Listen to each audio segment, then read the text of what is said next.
magha-harvest na tayo guys ng sitaw kasama si tatay. Ayan na guys, ang aming tatay na masipag.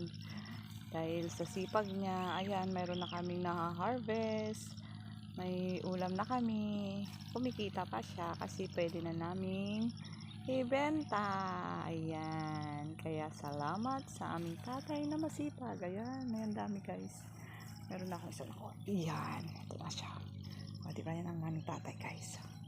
Kahit payat lang yan, pero thank you Lord kasi malakas ang kanyang pangangatawan. Ayan.